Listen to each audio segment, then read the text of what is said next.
ഇന്ന് ഞാൻ ചെയ്യാൻ പോകുന്നത് ഒരു ഫ്ലോറൽ കേക്ക് ഡിസൈനാണ്. അപ്പോൾ ഈ ഒരു ഡിസൈൻ ഞാൻ ആദ്യമായിട്ടാണ് ട്രൈ ചെയ്യുന്നത്. അപ്പോൾ കുറച്ച് ദിവസമായി ഈ ഒരു മോഡൽ എൻ്റെ മനസ്സിൽ കിടക്കുന്നു. അപ്പോൾ ഇന്നത്തെ കസ്റ്റമർ നമ്മളൊരു ഫാമിലി ഫ്രണ്ടാണ്. അപ്പോൾ കസ്റ്റമർക്ക് പ്രത്യേകിച്ച് ഡിമാൻഡൊന്നുമില്ല, ഇഷ്ടപ്പെട്ട മോഡൽ ചെയ്തോ എന്ന് പറഞ്ഞപ്പോൾ ഈ ഒരു മോഡലാണ് പെട്ടെന്ന് മനസ്സിൽ വന്നത്. ഞാൻ ഈ മോഡൽ ആദ്യമായിട്ട് കാണുന്നത് പിൻട്രസ്റ്റ് എന്ന് പറയുന്ന ആപ്പിൽ നിന്നാണ്.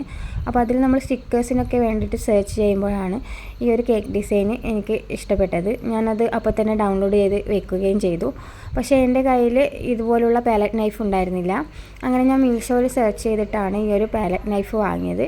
അപ്പോൾ ഈ ഒരു സാധനം കയ്യിൽ കിട്ടിയിട്ട് 2 ദിവസമായി. ഇത് വെച്ചിട്ട് ഇനി എപ്പോഴാണ് കേക്ക് ചെയ്യുക എന്ന് ഓർത്തിരിക്കുമ്പോഴാണ് ഈ ഒരു ഓർഡർ വന്നത്.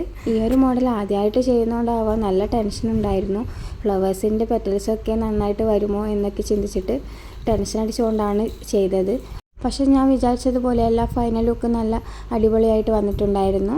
പക്ഷേ അവസാനം ഞാൻ തന്നെ ഈ കേക്ക് ഗുണമാക്കി. ആദ്യം ഞാൻ ഫോണ്ടിൻ്റെ ടൂൾ വെച്ചിട്ട് കേക്കിലേക്ക് പ്രസ് ചെയ്തിട്ട് നെയിം കൊടുക്കാമെന്നാണ് വിചാരിച്ചത്. പക്ഷേ അതത്ര ശരിയായിട്ട് വന്നിട്ടുണ്ടായിരുന്നില്ല, അത് ഫ്ലോപ്പായിപ്പോയി. പിന്നെ ഞാൻ ആ പ്രസ് ചെയ്ത കലയിൽ കൂടി തന്നെ ക്രീം വെച്ച് നെയിം എഴുതി കൊടുത്തു. അപ്പോൾ അതും എനിക്ക് അത്ര ഇഷ്ടപ്പെട്ടിട്ടുണ്ടായിരുന്നില്ല. പക്ഷേ കസ്റ്റമർക്ക് ഫോട്ടോ അയച്ചു കൊടുത്തപ്പോൾ അവർ ഓക്കെ ആണെന്ന് പറഞ്ഞു. പിന്നെ നെയിം ചേഞ്ച് ചെയ്യാനൊന്നും പോയില്ല. അപ്പോൾ ഈ കേക്കിൽ പേര് എഴുതിയിട്ടാണോ എഴുതാതെയാണോ കൂടുതൽ ഭംഗിയെന്ന് നിങ്ങൾ തന്നെ കമൻറ്റ് ചെയ്യൂ. എനിക്ക് ഏതായാലും പേര് എഴുതുന്നതിന് മുന്നേ ഉള്ള ലുക്കാണ് ഇഷ്ടപ്പെട്ടത്. നിങ്ങളുടെ അഭിപ്രായം കമൻറ്റ് ചെയ്യുക.